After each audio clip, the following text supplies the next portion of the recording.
Cette nuit-là, Léo dormait profondément. Sa petite veilleuse étoile brillait doucement. La maison était silencieuse, très silencieuse. Puis, Scratch, un bruit étrange, glissa sous son lit. Léo ouvrit un œil, puis l'autre. À Scratch, le bruit recommença. Puis un petit sanglot. Léo remonta sa couverture jusqu'à son nez. Son cœur battait très vite. Il connaissait les histoires de monstres sous le lit. Mais ce n'étaient que des histoires. Pas vrai? Le bruit recommença. Plus près, Léo prit une grande inspiration, puis regarda lentement sous son lit. Deux grands yeux brillants le fixaient. Léo cria. La créature sursauta aussi, puis se cogna la tête. Aïe! Léo cligna des yeux. Le monstre venait de dire aïe. La petite créature sortit doucement. Elle était ronde, avec de petites cornes molles, un nez rose, de grandes oreilles tombantes. Et surtout, elle avait l'air terriblement triste. Tu es un monstre? Elle hocha la tête. Oui, mais un petit? Pourquoi tu pleures? Elle montra un pendentif étoile éteint. J'ai peur. De quoi? Du noir. Léo resta bouche bée. Un monstre. Qui avait peur du noir? Moi, c'est Nocti. Et toi? Léo. Nocti regarda son étoile. Sans elle, je ne peux plus rentrer chez moi. Où est ta maison? Nocti pointa le placard. Léo ouvrit grand les yeux. Dans mon placard? Derrière, il y a une porte secrète. Léo fixa le placard. Puis Nocti. Puis encore le placard. Je peux t'aider. Nocti leva les yeux. Vraiment? Léo attrapa sa veilleuse étoile. On va essayer. Ils descendirent du lit. Craa! Le parquet grinça. Les deux sursautèrent. Puis se regardèrent et rirent doucement. Chut, maman dort. Ils avancèrent vers le placard. La chambre semblait différente la nuit. La chaise ressemblait à un géant. Les rideaux à de longs bras. Le panier à linge à une drôle de bête. Ta chambre fait peur, dit Nocti. C'est ma chambre. Je sais, c'est pour ça. Léo ouvrit doucement le placard. Derrière les manteaux, une petite lumière apparut. Un cercle brillant. Une porte invisible. Nocti sourit. C'est là. Ils passèrent doucement. Et Léo n'en crut pas ses yeux. Derrière le placard, il y avait un petit monde magique. Des maisons en forme de champignons.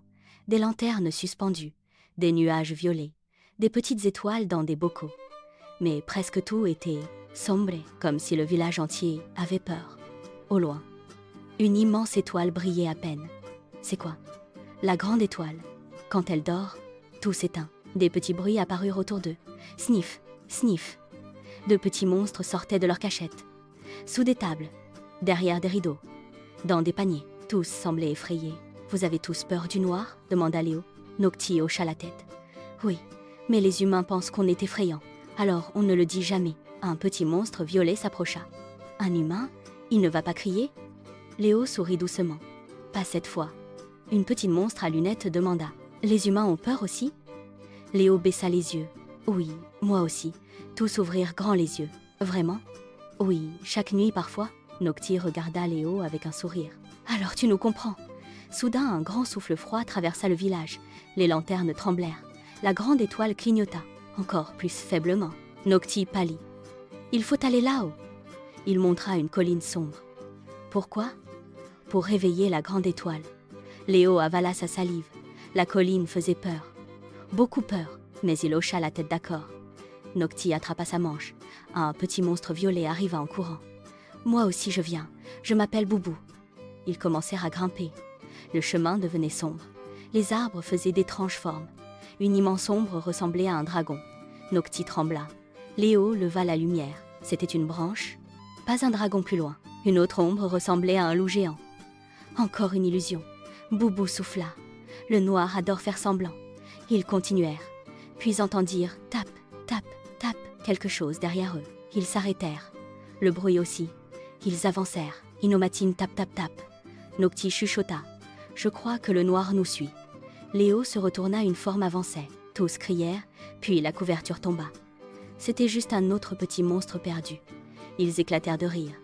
Plus haut, un pont étroit apparut en dessous. Du brouillard bleu bougeait lentement. Bobo recula. « Je ne traverse pas moi non plus », dit Nocti. Léo regarda le pont puis dit doucement « On traverse ensemble ». Un pas. Le pont grinça. Encore un pas. Nocti tremblait. Boubou fermait les yeux, mais ils avancèrent lentement ensemble.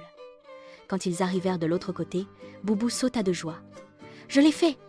Nocti regarda son pendentif. Une petite étincelle apparut puis disparut. « Tu as vu ?» cria Léo. Oui, peut-être que le courage rallume l'étoile. Ils continuèrent, puis arrivèrent devant une grande porte noire. Des mots brillants apparurent. « Dis ce qui te fait peur. » Léo sentit sa gorge se serrer, puis parla « J'ai peur d'être seul dans le noir. » La porte brilla un peu. Boubou murmura « J'ai peur qu'on se moque de moi. » La porte brilla davantage. Noctis serra son pendentif. « J'ai peur de ne jamais devenir courageux. » La porte devint dorée, puis s'ouvrit derrière la grande étoile dormait immense, presque éteinte autour d'elle. Des ombres tournaient lentement, pas méchantes, juste tristes. Noctis s'approcha. « Réveille-toi !» Rien, Boubou essaya. Rien. Léo regarda l'étoile, puis ses amis peut-être qu'elle a peur aussi. Noctis ouvrit grand les yeux. Une étoile? Pourquoi pas? Léo posa sa veilleuse près de la grande étoile. Noctis posa son pendentif. Boubou posa sa petite patte dessus.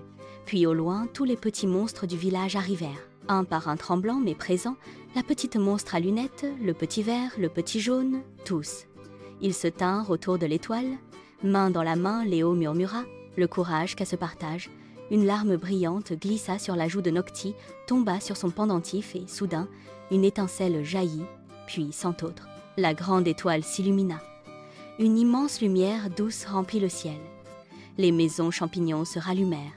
Les lanternes brillèrent. Les étoiles dans les bocaux dansèrent. Le village entier redevint magique. Les petits monstres criaient de joie. Boubou faisait des roulades. Noctis sauta dans les bras de Léo.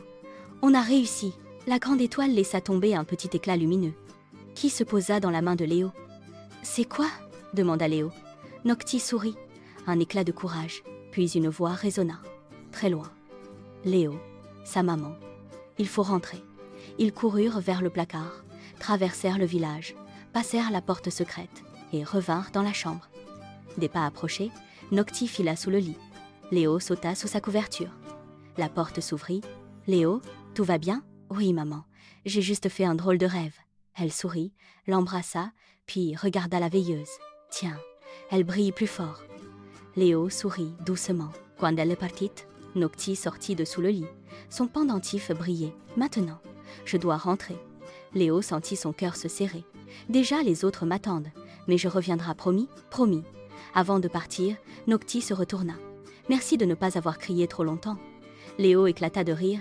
« Merci de ne pas m'avoir mangé. » Noctis fit une grimace. « Burk. Les monstres préfèrent les biscuits oubliés. » Léo rit encore. Puis Noctis disparut dans le placard. Cette nuit-là, Léo regarda les ombres de sa chambre. Elles étaient toujours là, mais elles semblaient moins effrayantes, parce qu'il savait maintenant que parfois, même les monstres ont besoin d'un ami, et qu'au fond de chaque nuit, il existe toujours une petite lumière qui attend de briller.